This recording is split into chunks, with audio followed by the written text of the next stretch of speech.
Most families have not planned for their retirement. They have no idea how much they should be saving. They hope they're saving enough. They suspect that they're not saving enough. And retirement savings, unfortunately, can get very complex.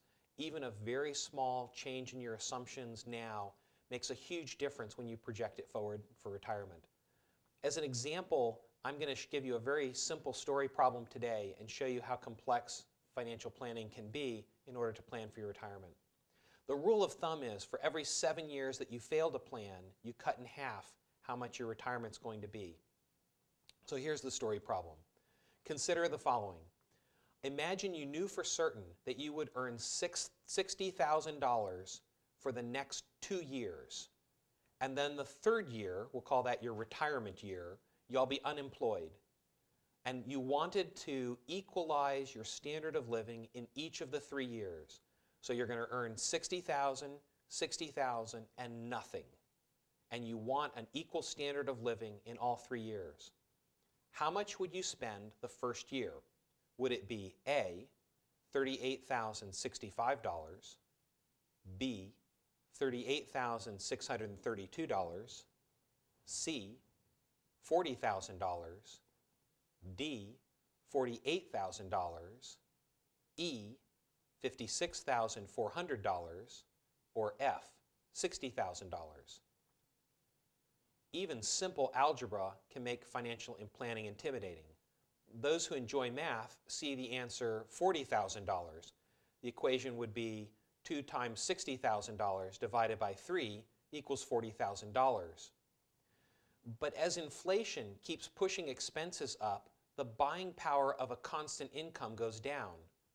At 5% inflation, $40,000 will only have the buying power of $38,095 in the third year.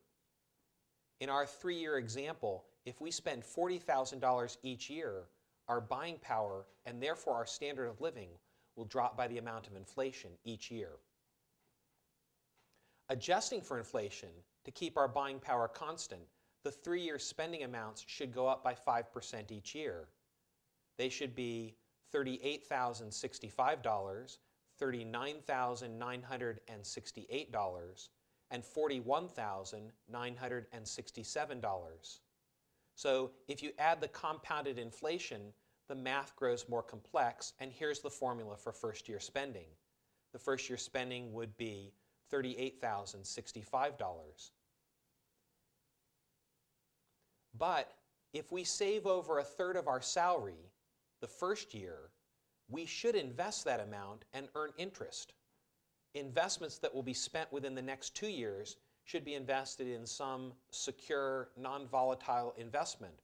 For example, you could invest the first year's savings in a 2-year CD and the second year's savings in a 1-year CD.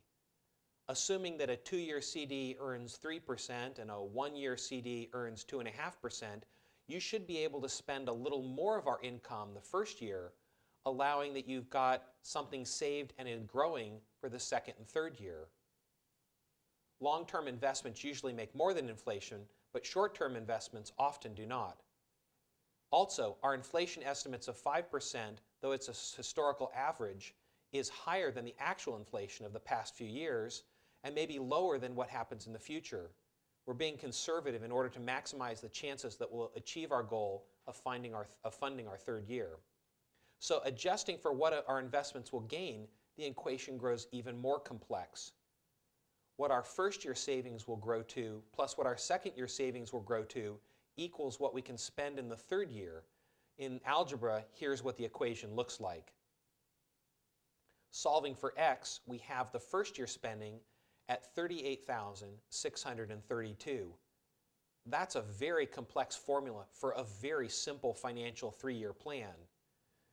Without a plan, some people would save 6% and spend the remaining $56,400.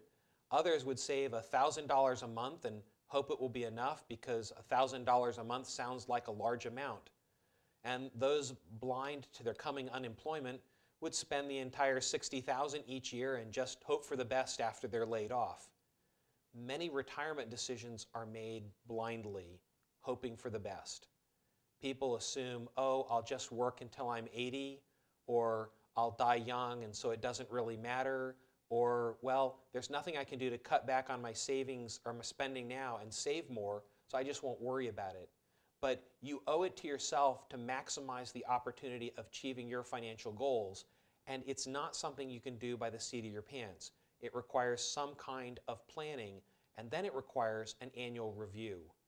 So we urge people to make sure that they have a financial plan they can trust, that they review it annually, and that they know what it takes to be on track for their savings.